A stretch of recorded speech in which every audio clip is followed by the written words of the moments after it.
do Dr. Agnaldo Vasconcelos, dirigente do Cefa, Centro Espírita Francisco de Assis. Seja bem-vindo em nossa casa, a gente tem um carinho e um apreço muito grande pelo senhor. Para nós é um prazer imenso recebê-lo em nossa casa.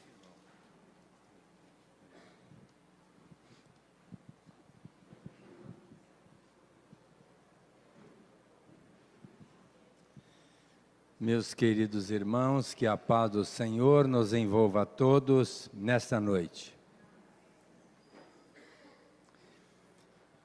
Nos tempos idos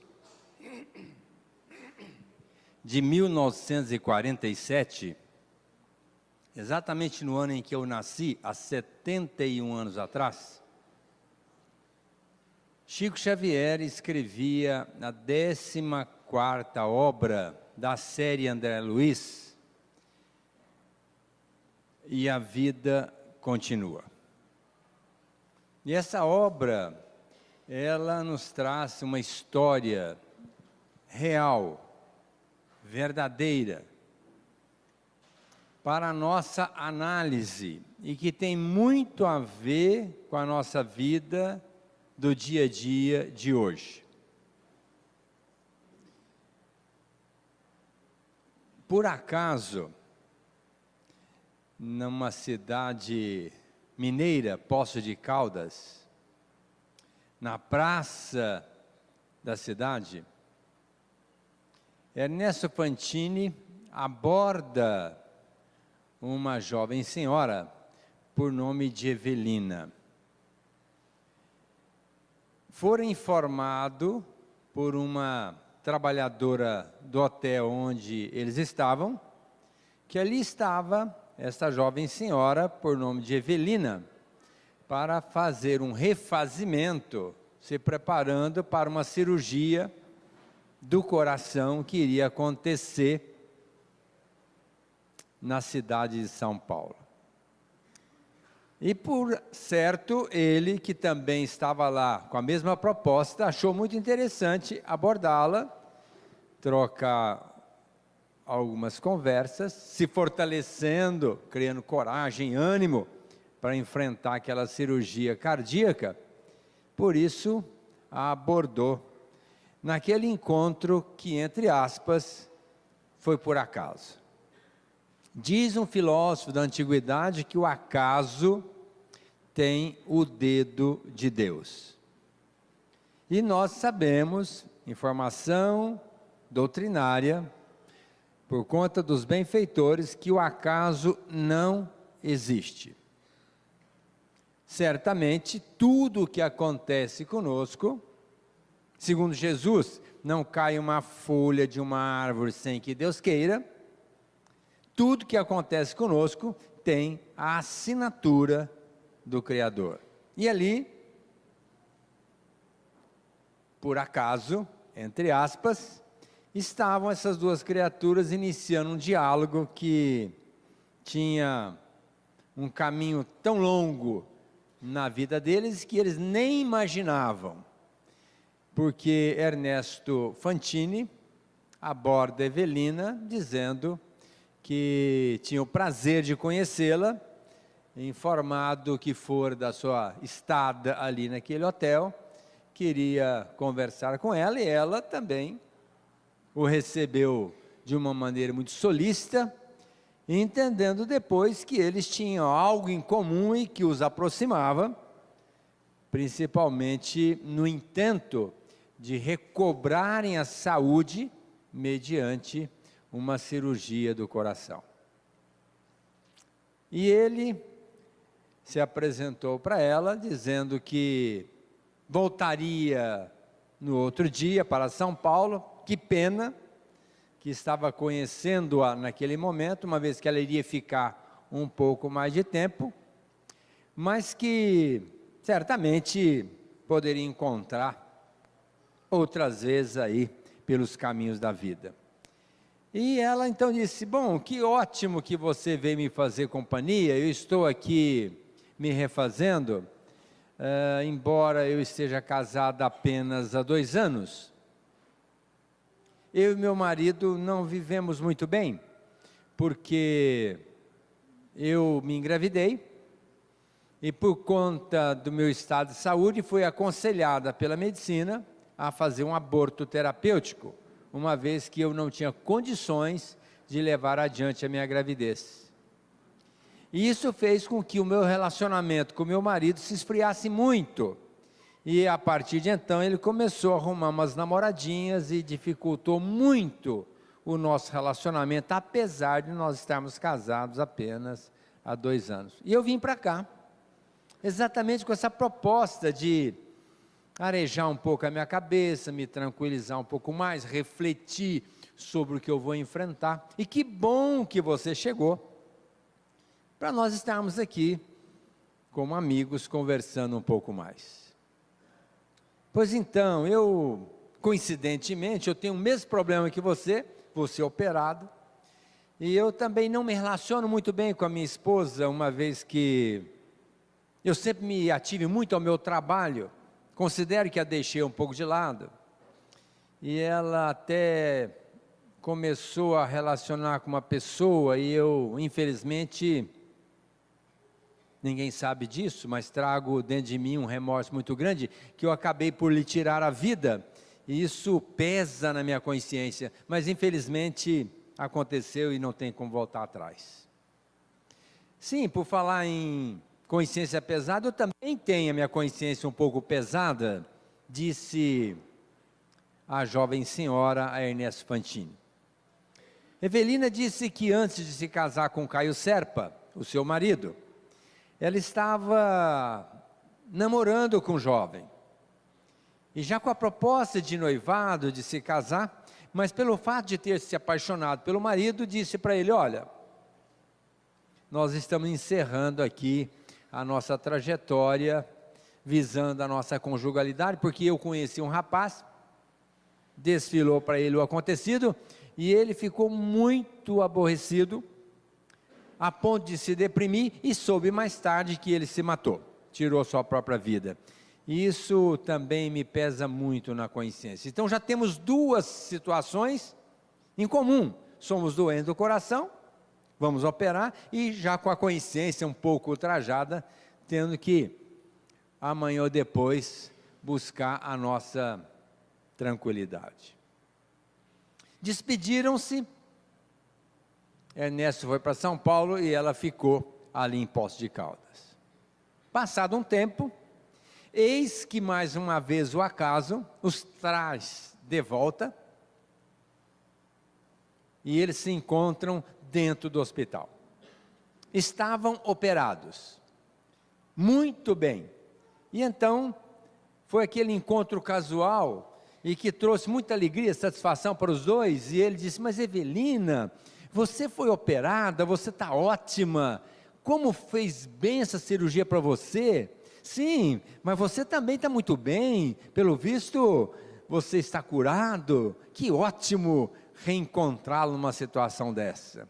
E então a conversa se alongou, mas uma coisa está me trazendo um certo desconforto, disse ela, já estou aqui há alguns dias e ninguém veio me procurar, nem meu marido, nem a minha mãe, meu pai, aliás, meu padrasto, porque meu pai desencarnou quando eu tinha 2 anos de idade, tiraram-lhe a vida, e eu fiquei órfão, mas o meu padrasto casou-se com a minha mãe e me assumiu, portanto eu tenho um carinho muito grande para ele, porque ele foi muito solícito, me adotando como filha, e me trata como filha até hoje, e ele também não veio me ver, e de tal forma que isso me aborrece muito, eu gostaria de estar com eles aqui.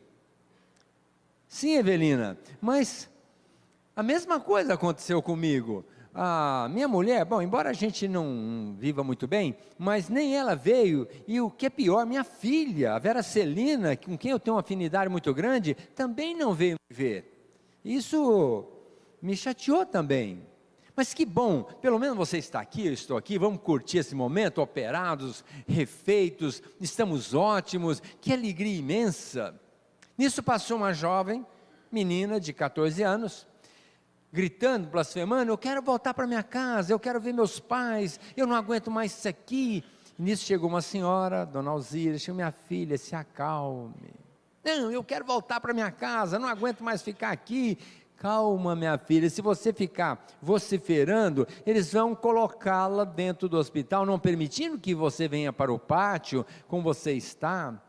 Mas eu quero voltar para minha casa. Nisso, Ernesto e Evelina disseram para Alzira: o que está acontecendo? Sim, ela quer voltar para a casa dela, mas está tão distante da terra. Mas como assim terra? É algum bairro aqui dessa cidade? Não, a terra. Já falaram que nós estamos mortos, embora... Como mortos? Que mortos? A senhora não deve estar muito bem. Como mortos? Nós estamos vivos. Aliás, fomos operados, estamos tão bem, foi um sucesso. E a senhora vem falar de morte? Sim, pelo menos foi o que eu fui informada, diz que nós estamos mortos. Isso é coisa da sua cabeça. Aliás, vamos continuar nossa conversa, vamos tomar um chá de maçã e vamos continuar nosso bate-papo. Dias depois foram convidados para participar de um encontro onde um senhor pianista estaria dedilhando o piano com maestria, acompanhado da sua filha, que era a anfitriã. E então, Ernesto, Evelina e demais convivas estavam lá, aproveitando aquele momento singular, onde a alegria era estuante na vida daquele homem e da filha, ao tocar músicas lindíssimas ao piano. E então, a ponto de movimentar o psiquismo do casal, eles perguntaram para a menina: qual a razão da alegria do seu pai? Está estampado na fisionomia dele, tocando essas músicas lindas, com alegria que está visível a olhos nus. Ah, meu pai, e eu também estamos muito felizes, porque hoje a minha mãe chega da terra. Como terra é algum bairro aqui dessa cidade? Já é a segunda vez que nós ouvimos falar isso? Não, a minha mãe acaba de morrer lá na terra e hoje mesmo vai chegar aqui.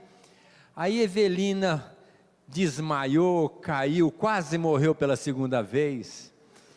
O Ernesto Fantini já também ficou num desconforto, taquicardia, o coração que já estava operado, agora estava a 200 por hora, mas por certo não iria lhe tirar mais a vida, porque a vida do corpo já havia sido ceifada, e do espírito não tem jeito, porque o espírito é imortal, e ele ficou mais tranquilo. Atendeu a sua amiga, deram para ela ali uma atenção, e aí, a partir de então, se deram conta de que estavam literalmente mortos. Mortos segundo uma visão eminentemente materialista, porque estavam mais vivos do que antes, numa perfeita condição espiritual, podendo desfrutar de todas as bênçãos do ambiente, que eram os ambientes semelhantes aos que eles estavam acostumados aqui na Terra. E então a conversa caminhou para um outro lado, onde foram convidados a estudar, para entender melhor a sistemática da vida. E deram para eles o Novo Testamento, os Evangelhos de Jesus. E começaram a estudar. Depois de algum tempo,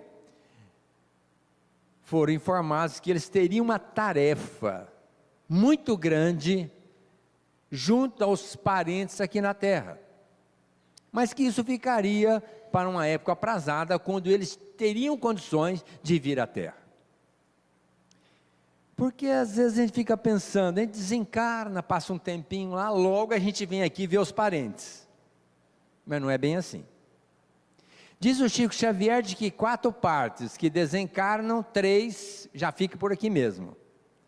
Só uma parte que vai para o mundo espiritual, vai ter uma vida com os espíritos lá em cima. 3 partes ficam aqui mesmo, dentro de casa, cuidando dos negócios, atrapalhando os parentes e dormindo com a esposa ou com o esposo. E é mais ou menos por aí. Depois de algum tempo, criando uma condição propícia, são socorridos e levados para o mundo espiritual.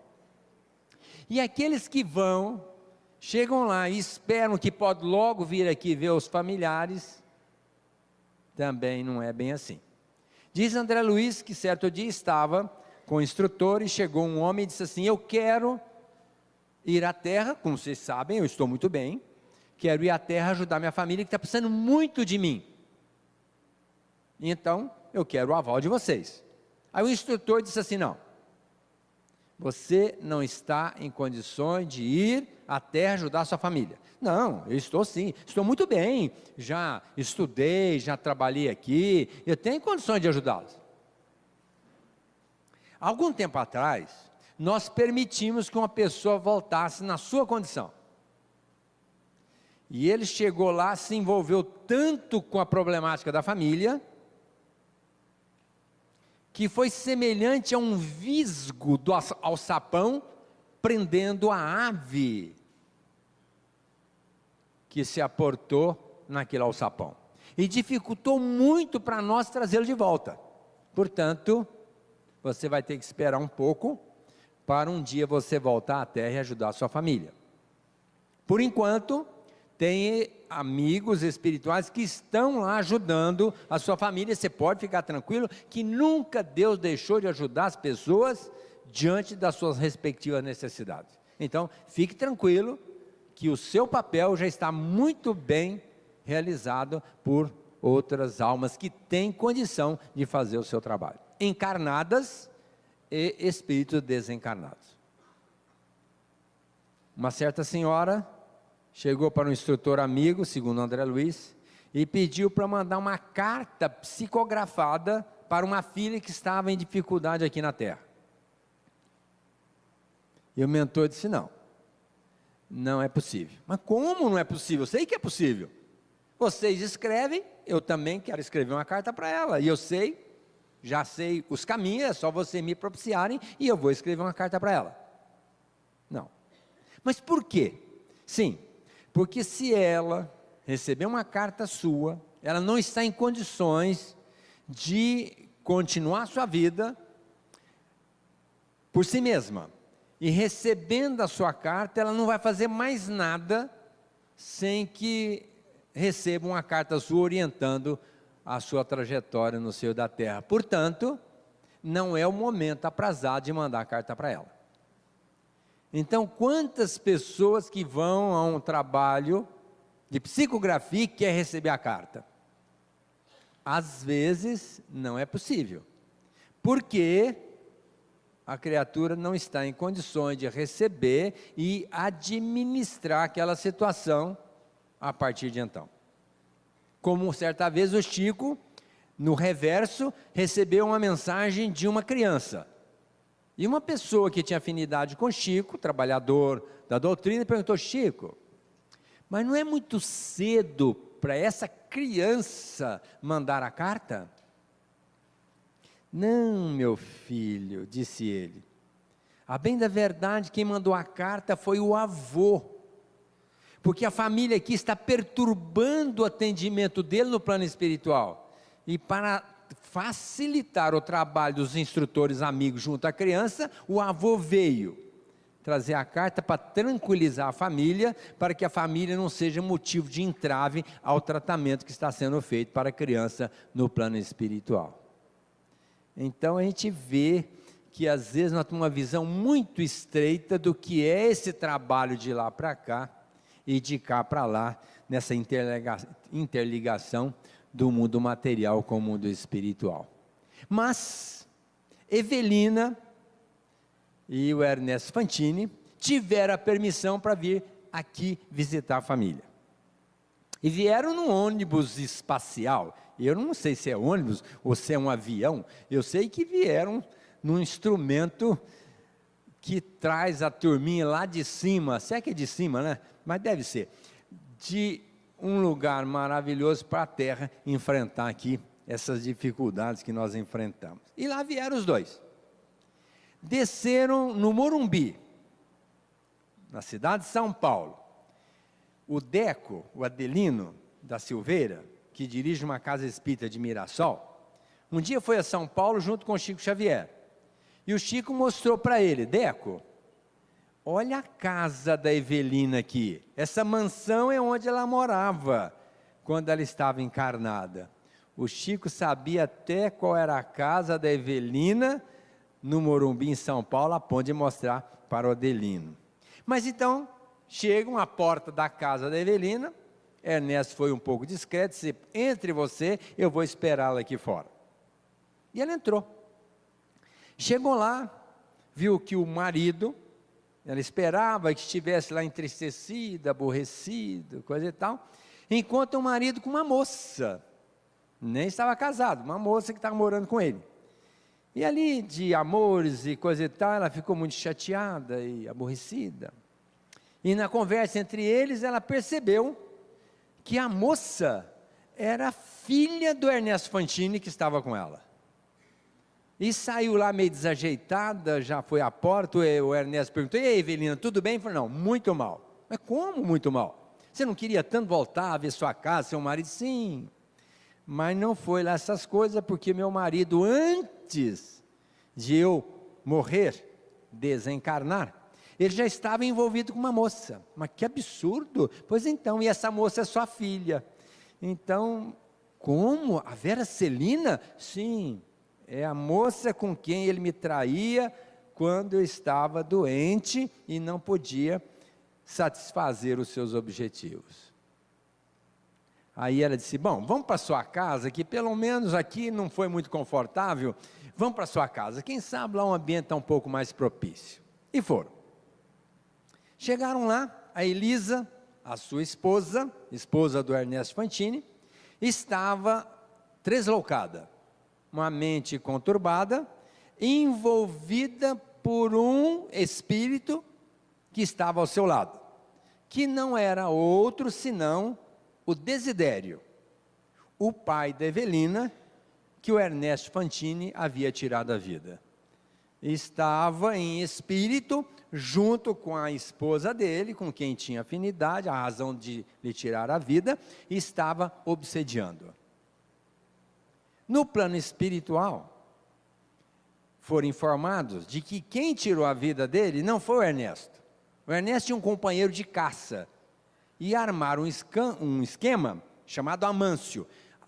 Armaram um esquema para tirar a vida do Desidério, que era o pai da Evelina, porque ele estava com namoricos com a mulher do Ernesto Fantini. Mas, na verdade, quem tirou a vida foi o Amâncio, que também tinha um caso com a mãe da Evelina, e queria tirá-lo da jogada para poder se ligar com ela. O que veio acontecer depois, casando-se com ela e criando a Evelina a partir dos seus 2 anos de idade. Parece uma coisa absurda, mas na antiguidade, esse livro foi escrito em 1947, essa história foi antes, era muito frequente as pessoas tirarem a vida da outra como se fosse uma coisa simples, vamos eliminar a criatura e pronto.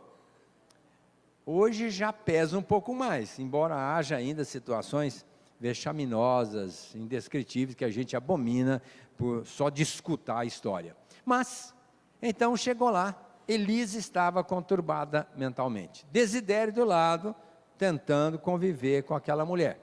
E aborrecidíssimo, porque ela não notava a sua presença como ele gostaria, mas às vezes entrava numa sintonia vibratória, possibilitando que ele fizesse alguma coisa junto a ela. Mas o tempo se passou, e Caio Serpa, consorciado com a Vera Celina, resolveram internar a mãe, a Elisa, que morava no Guarujá. E foram para lá.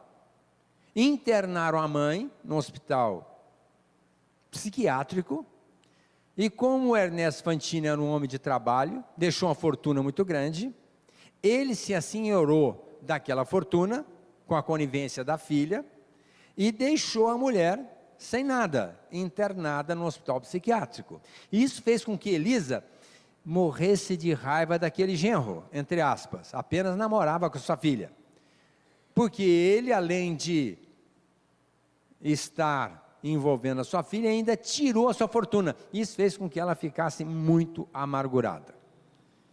Naquele momento, então, Ernesto disse, vamos embora, porque na sua casa não foi legal, muito menos na minha. Vamos, pelo menos na sua casa você tem seu pai, coisa e tal, a sua mãe. Então vamos lá.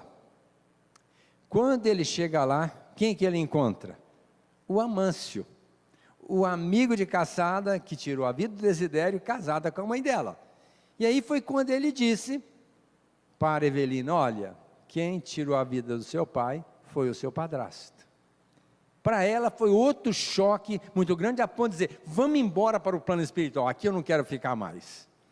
E é mais ou menos o que acontece com os espíritos, eles vão embora, depois quer voltar para cá, achando que está tudo colorido, e muitas das vezes não está. Eu lembro de uma história do Hilário Silva, que ele falava de um homem muito rico do Rio de Janeiro, que estava numa fila para reencarnar na favela do Esqueleto como excepcional. E o Hilário chegou para um amigo e disse: mas como você, nessa fila para reencarnar, e numa reencarnação complicadíssima? Sim, bom, pois então, eu pelo menos quero esquecer de tudo que está acontecendo na Terra, porque eu deixei minha família muito bem financeiramente, meus genros, minhas noras, meus filhos, minhas filhas, não se entendem mais. Há uma briga de conjunto, e eu já não aguento mais viver o que eles estão vivendo. Eu quero esquecer, estar longe disso, e pedir para reencarnar. Sim, mas você pode pleitear uma reencarnação um pouco melhor, na favela do Esqueleto, como excepcional, é melhor do que ficar aqui vivendo o problema da minha família na Terra. Então a gente pensa que morreu, descansou, às vezes não. Se quem constrói uma família já tem problema do lado de lá, imagina quem destrói a família com uma má formação moral, às vezes psicológica e até espiritual. Então, como se vive, se morre, como se morre, se vive. A vida devolve para nós o que nós ofertarmos para ela, em qualquer momento da nossa existência. Então, voltar para o mundo espiritual. Chegando lá, se deram conta que eles tinham uma tarefa, que era de regularizar aquela situação criada no meio daquelas duas famílias. Então eles deveriam continuar trabalhando, estudando, e durante 30 anos, eles trabalharam para equilibrar a vida daquelas pessoas. E voltaram à Terra várias vezes, e propuseram a reencarnar essas criaturas. O Desidério, pai da Evelina, a Elisa, esposa do Ernesto Fantini, e o Túlio, que era o seu noivo, que ela achava que havia se matado. Mas quem lhe tirou a vida foi o Caio Serpa, o seu marido. Porque quando estavam namorando, o Túlio insistia em namorar com ela, e o Caio, para ficar livre do seu rival, armou um esquema e lhe tirou a vida. Então estava mais uma criatura altamente comprometida, psicologicamente, por ter sido assassinado pelo seu marido, Caio Serpa. E agora a tarefa de consertar a vida dessas pessoas. Começaram pelo Desidério. Estava ainda com a Evelina viva lá no sanatório. Chegou para ele e disse assim: olha, meu pai, Evelina, você, sim, meu pai, sempre estive ao seu lado, você não notava a minha presença, mas agora eu vim para lhe ajudar. Mas Evelina, o que você pode fazer por mim? Eu sou um réprobo, eu sou uma criatura que não tem mais razão de viver. O que tinha motivação para a minha vida é a Elisa. Olha que traste que ela se encontra. Mas pai, fica tranquilo, eu vou trabalhar para você renascer. Mas como renascer? Vida acabou, já nasci, já morri, acabou. Não, pai, você vai voltar, você vai renascer. Como também Elisa, depois que ela desencarnar, logo em seguida nós vamos providenciar o seu reencarne.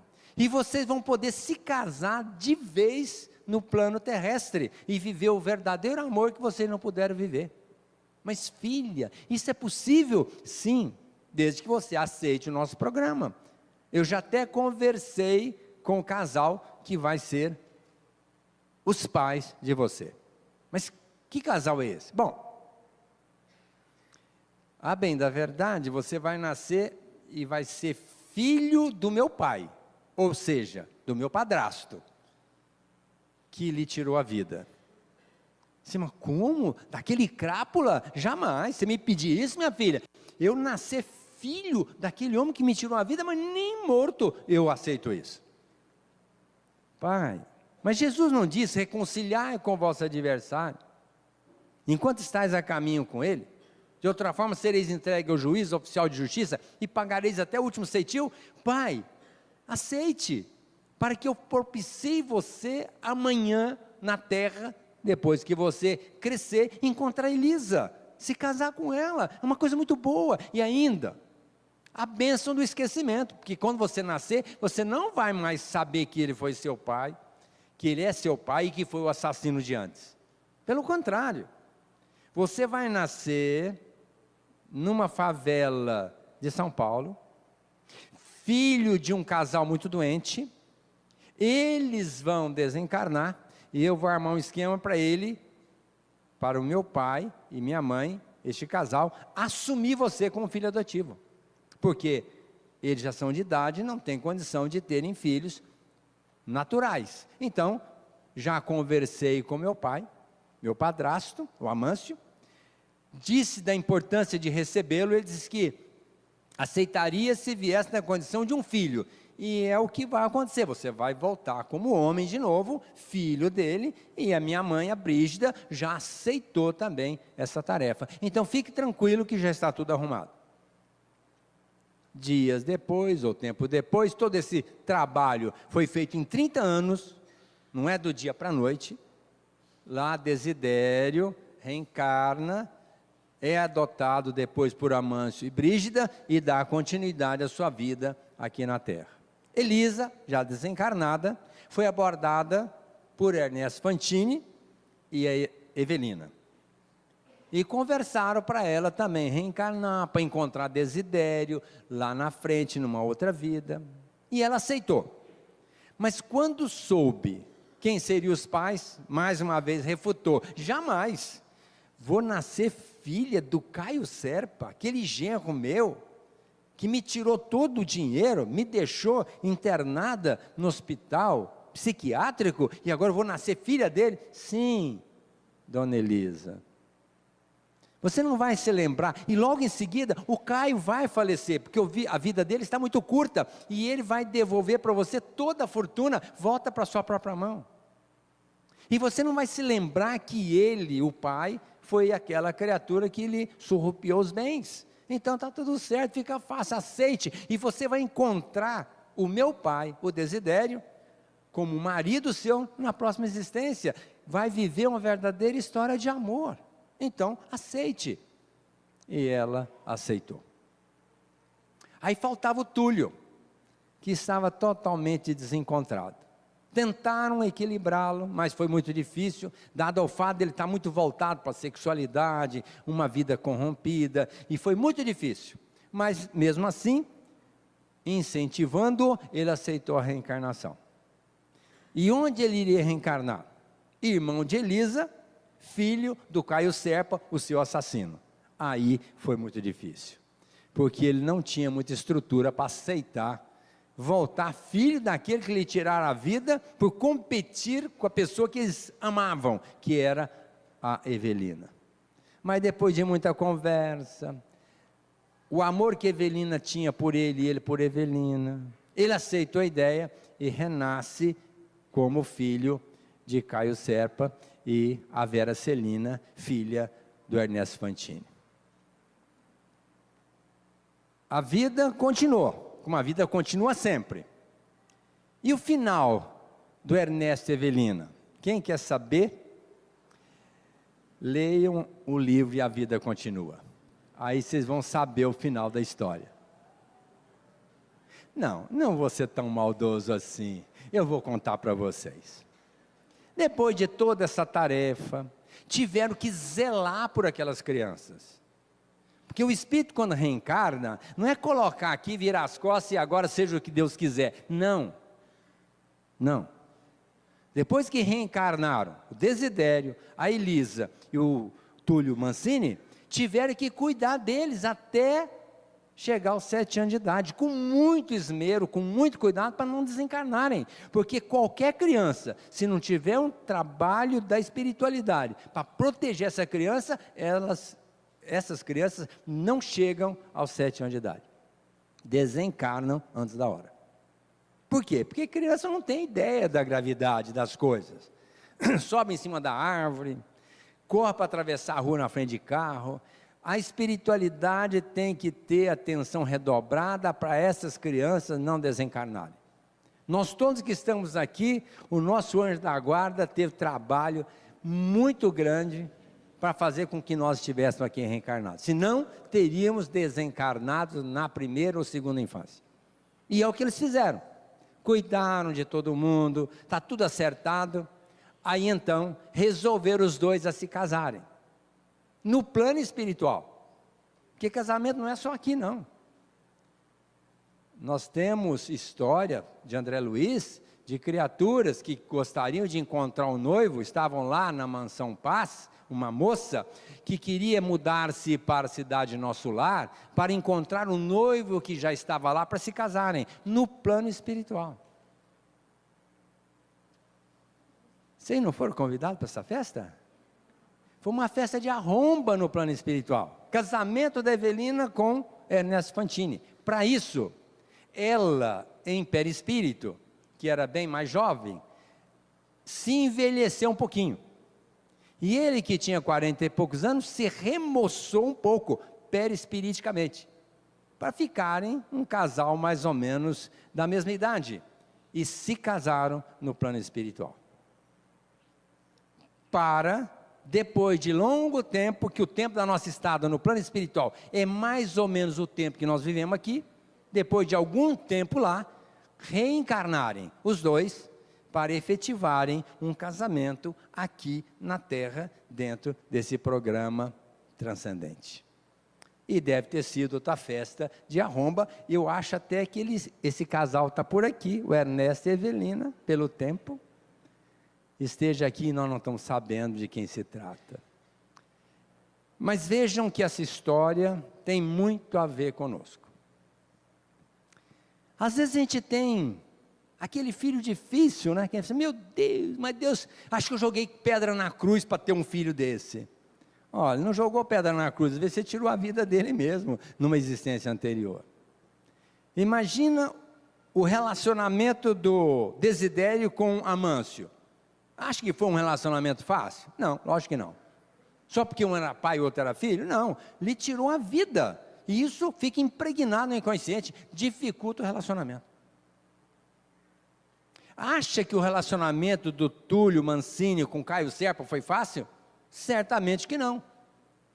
Porque inconscientemente traz no fundo da alma a certeza e a convicção de que ele lhe imputaram uma situação muito complicada, no caso aí, o homicídio. E por mais que uma filha se dê bem com o pai, acha que Elisa viveu bem com o pai, o Caio Serpa? Só porque nasceu filha dele? Também não, deve ter sido aquela menininha da pá virada que não aceitava muito o que o pai falava. Então quando a gente tem alguém na família, que a gente fala assim, é ovelha negra, a minha desdita é essa criatura. Seria melhor dizer, a minha desdita foi a minha atitude infeliz do passado. Porque nós todos estamos aqui na Terra para aprender a relacionar bem com as pessoas. Qualquer que seja a nossa posição dentro do contexto social. Nós estamos aqui para relacionar bem com as pessoas. Principalmente, como disse André Luiz, a caridade começa dentro de casa. Com aquelas pessoas difíceis que tem dentro de casa. É com elas que nós temos que relacionar bem. É a história daquela mulher que chegou para o sábio e falou assim, Senhor, não tem jeito de matar minha sogra? Falei, minha filha, por quê? Não, minha sogra, pensa numa criatura complicada, é minha sogra. Tudo que eu falo, ela fala o contrário, tudo que eu faço, ela faz o contrário. Eu não consigo conviver com ela, e o mais que eu queria é que ela morresse. E o sábio falou, mas é tão fácil. Ah, é? Então me diz. Pois então, coloca um veneninho na comida dela. Mas que veneno? Não, esse aqui, ó, entregou para ela. Mais um detalhe, não coloque tudo de uma vez, porque você vai matar logo, vai descobrir que foi você e vai complicar. Então coloque pouquinho veneno para ir matando devagarzinho. Mas tem que colocar em alguma coisa que ela vai, uma sopa, um suco, alguma coisa assim. Mas então deixa comigo. Pegou aquele veneno e levou para casa. E logo foi fazer uma visita para a sogra. Ó, sogrinha, hipócrita como ninguém, né? Eu trouxe uma sopa para você. Olha, que bom. Mas de que é o sabor da sopa? Ganhou, mas já está querendo saber de qual é o gosto. Não, é aquela sopa que a senhora gosta. Uma sopa de cebola. Então, que ótimo, me dê. Colocou o pauzinho e deu para ela. Outro dia voltou com um suquinho. Olha, sogra, eu trouxe um suco para você. Que suco que é? Ah, é suco de caju, é aquele que a senhora gosta. Aliás, apanhei no quintal da minha casa, é fruta natural. Mas a senhora é uma pessoa tão especial, hipocrisia de novo. Colocou o pozinho e ela tomou o suco, delícia. E assim foi fazendo. E a sogra foi gostando daquela nora, a nora começou a gostar daquela sogra, até que chegou um dia, ela voltou para o sábio e falou: Senhor, eu estou gostando tanto da minha sogra, e parece que ela até está gostando um pouco de mim, não dá para a gente reverter aquele negócio de matar? Não, minha filha, agora não dá mais. Mas como? Não, você não colocou o veneno? Tem que colocar. Pois então, isso vai matando devagarzinho, qualquer hora ela vai morrer. Mas Senhor, o Senhor é sábio, arruma um jeito. Mas você não quer mais que ela morra? Ué, mas você queria tanto? Não, mas eu mudei de ideia. Então, minha filha, deixa eu te contar uma história. Aquele pozinho não era veneno, era um preparado para aguçar o gosto daquilo que você estava levando para a sua sogra. E agora que você levou tantas coisas para ela, e ela ficou agradecida, está amando você. Então pronto, está resolvido o problema. Você está muito bem com a sua sogra e ela com você. Eu não sei porque que fala de sogra. Eu amo a minha sogra. Já falei para minha mulher, na próxima eu caso com ela e a minha mulher vem minha filha. Porque eu amo tanto a minha sogra. E tem gente que fala mal da sogra. Não sei porquê. Estigmatizada, não é? Mas, de qualquer forma, a gente tem que tratar muito bem as pessoas que estão conosco. Se quisermos estar bem com essa criatura do lado de lá. Porque a nossa paz só é adquirida através da fraternidade. Não se consegue a paz sem a fraternidade. Entre os povos, entre as nações, entre as comunidades, entre as pessoas. Para vivermos em paz, nós temos que olhar o outro como nosso irmão. E para termos o bom desempenho diante da vida, nós precisamos ter solidariedade. Sermos solidários àquelas criaturas que estão conosco. E o programa, nós fazemos antes de nascer. Existe um programa, está tudo programado, nós não vamos jogar de paraquedas aqui. Então nós viemos na hora certa, no local certo, com as pessoas certas. E tem aqueles que querem ficar livre da outra pessoa para ser feliz. O Emmanuel coloca que a nossa felicidade está no dever cumprido. E o Cristo disse isso de outra forma: aquele que perseverar na finalidade reencarnatória será salvo. Será um instrumento divino na posteridade. Então nós temos que procurar viver muito bem com aquelas pessoas que estão ao nosso lado. Ah, doutor, mas você não conhece aquela criatura. Com outro dia uma moça chegou para mim e falou: Aguinaldo, o que eu faço com a mala sem alça? Eu falei: coloque a alça na mala, porque você vai ter que viajar com ela há muito tempo. Mas de quem se trata? Da minha cunhada. Pensa numa criatura complicada. Eu falei: pois então, você vai ter que viajar muito com ela, então coloque a alcinha, leve com carinho, não derrube a mala para quebrar, porque fica mais difícil para levar a roupa. Cuide da mala.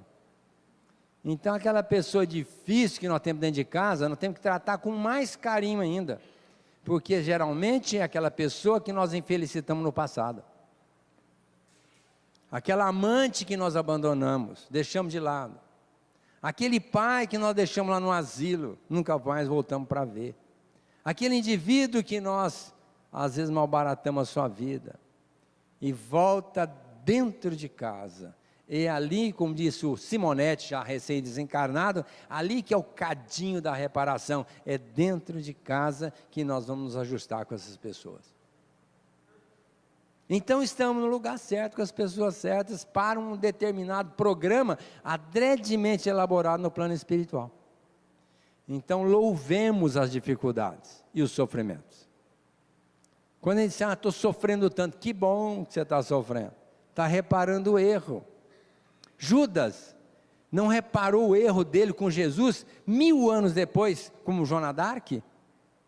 Joana d'Arc, uma moça linda, maravilhosa, 18 anos, fazia curas, uma médium fantástica, foi morta, queimadinha, porque alguém, dor de cotovelo, impôs para ela uma morte trágica dessa, sem ela ter feito nada de errado.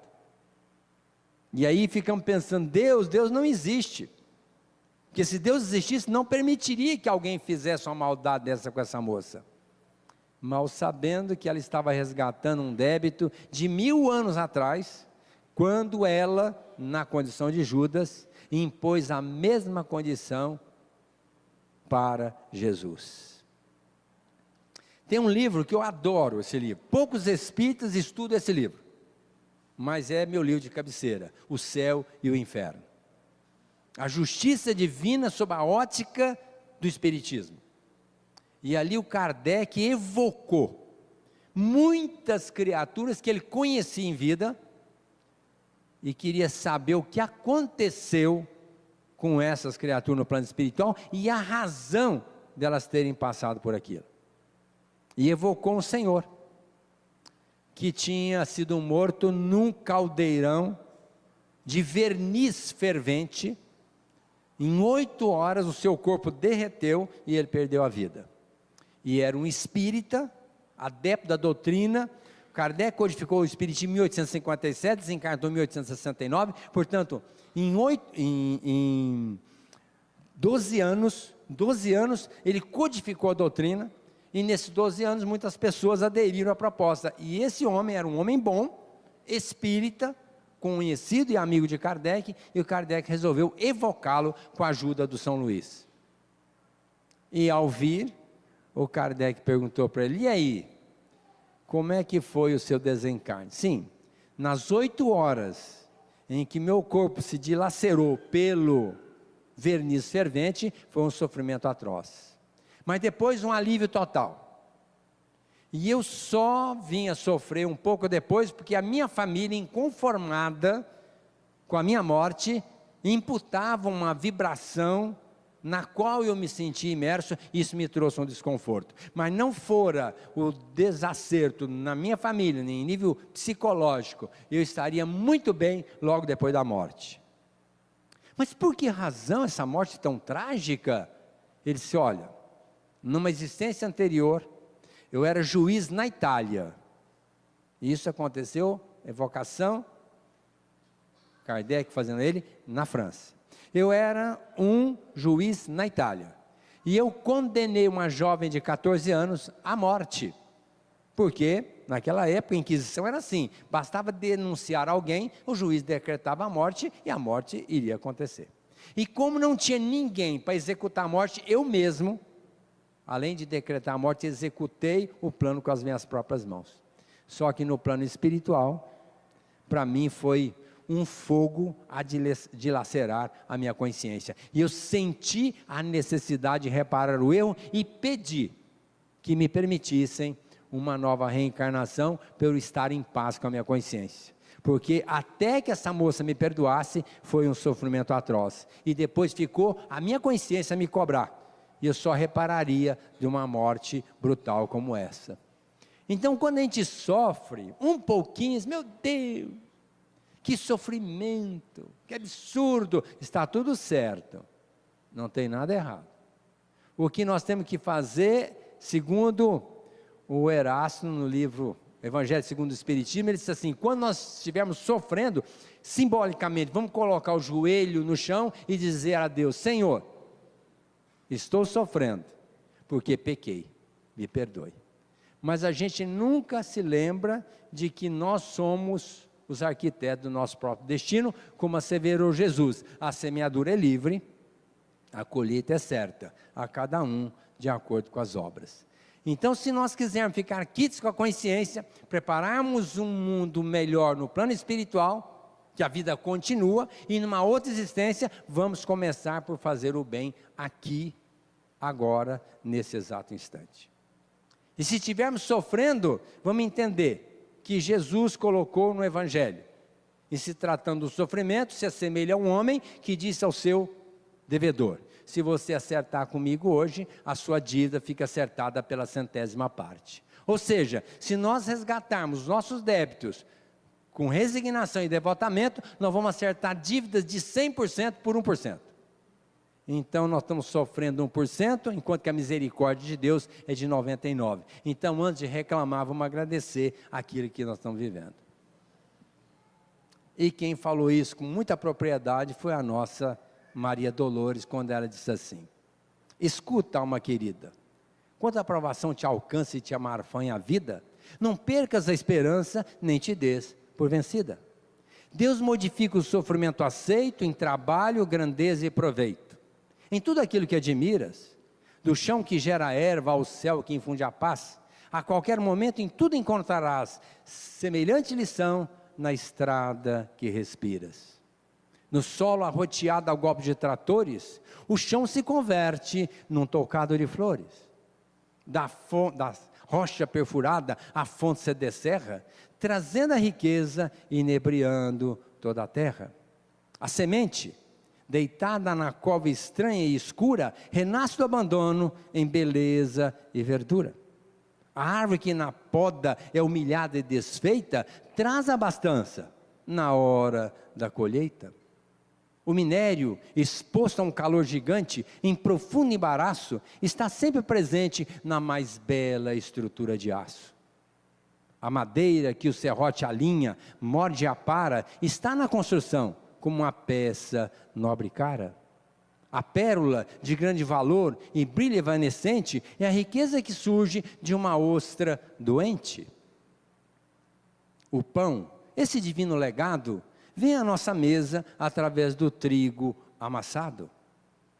A água que submete aos caprichos da usina gera calor, energia e ilumina. É assim, pois, alma querida e boa, na senda do dia a dia.